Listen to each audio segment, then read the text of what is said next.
Lack of rain, heat waves, and a critical drop in groundwater levels threatened of imposing even stricter restrictions on water use in many European countries.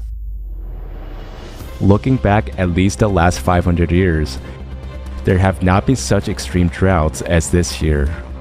Extreme heat is emptying reservoirs and drying up rivers in Germany, the Netherlands, France, Spain, Serbia, Portugal, and other countries.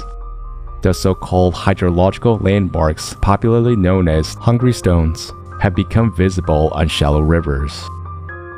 For example, at the bottom of the Elbe, which originates in the Czech Republic and flows through Germany, a centuries-old boulder appeared on which the inscription in German, "If you see me, then weep," is clearly visible.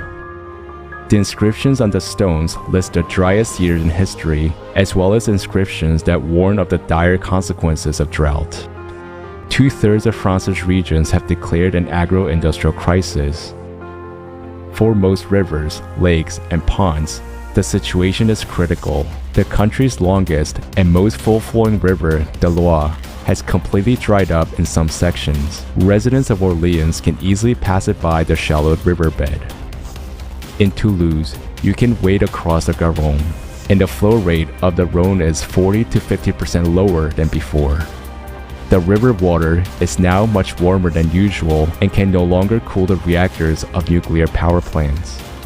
Energy companies are forced to stop or noticeably reduce the capacity of nuclear units.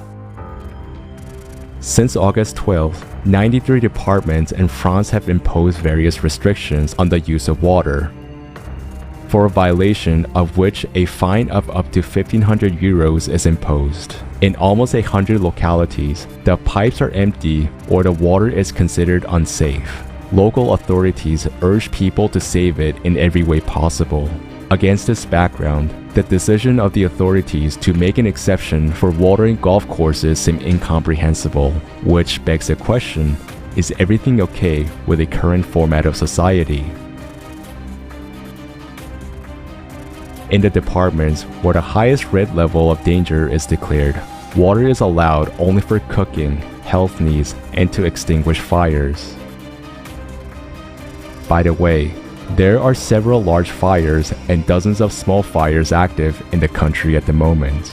Since the beginning of the year, much more territory has been burned in France than average of the last 15 years. In neighboring Spain, uncontrolled wildfires also continue to rage, and the total water supply in the country's reservoir has dropped to a historic low of 39%. In Italy, the largest lake of Garda has swallowed to historic levels, and due to the drying up of the Po River, a state of emergency was declared in the northern regions. Several municipalities have already announced water rationing. Residents of Great Britain are also urged to use water only for urgent needs, as more than half the country is experiencing an unprecedented drought.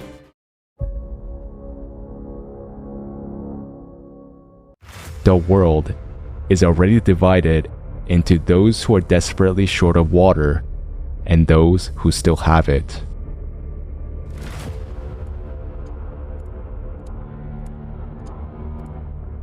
According to UN data, humanity needs to wake up to the impending water crisis.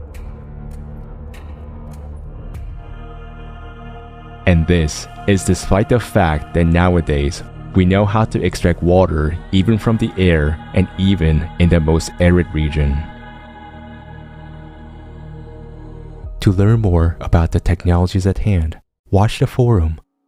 Global Crisis. We are people. We want to live.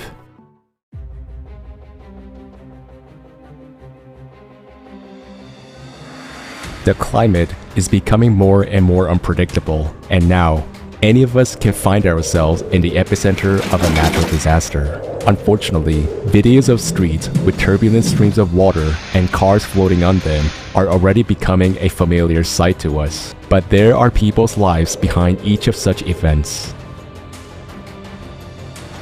North and South America. On August 13, 2022, in the Mexican border town of Nogales, Residents were taken by surprise by a sudden blow of a natural disaster. Stormy water flows claimed several human lives. Local residents consider the storm the strongest in recent years. Prolonged downpours have also caused massive flooding in the state of Barinas and other parts of Venezuela. There were many houses and roads in the flood zone. Asia, on August 13th, deadly floods hit Afghanistan after heavy rains. More than 30 people died. The main blow fell in the province of Parwan. More than 60,000 hectares of farmland went underwater, further aggravating the humanitarian crisis in the country. On the same day, in Sichuan province, China, the bed of a dried-up river in which tourist camp was filled with water in a matter of minutes. Rushing torrents carried away people who were taken by surprise. 2 days earlier, residents of Shaanxi province suffered from the most powerful rains this year. Unfortunately, people died here too. Eyewitnesses of what is happening say that they have never seen such a strong flood in their lives. On August 13th, rain caused by Tropical Storm Mulan caused a dam on the Myanmar-Thai border to burst. Several cities were underwater.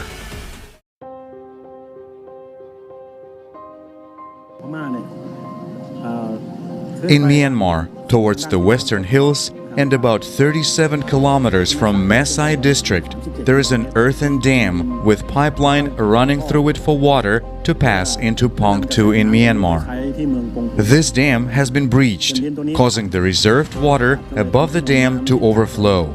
Therefore, since last night, August 12th, the water levels in Mesai have increased. What happened was that the dike along the river was used to keep water levels under control. It was breached and water overflowed into the streets and people's homes. In some parts, the water was at waist and chest levels.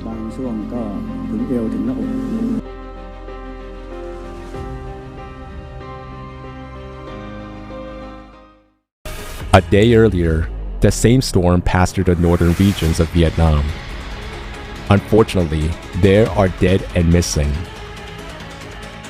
There are already some effective technologies that can help save people in emergencies. For example, a rescue drone that can be used regardless of weather conditions. Thanks to a multitude of sensors, it finds survivors very quickly. A vehicle with an autopilot can detect debris underwater during flooding, help people get out of the water, and it can deliver supplies. A snake robot and a crawler robot can detect gas leaks, and owing to built-in microphones and speakers, it can help communicate with survivors in hard-to-reach places. Developed together with NASA, Finder technology can detect breathing and heartbeat in 1 minute, even through 9 meters of concrete, and it can help find up to 5 people at once. The multi-purpose complex Voskhod is a unique development which has no equivalent in the sphere of emergency management as it is capable of calculating the required number of rescuers and equipment, determining the required amount of funding for a rescue operation, victim support, and recovery work. A unified rescue service is the real way out in the face of growing cataclysms, and we can create it in the format of a creative society.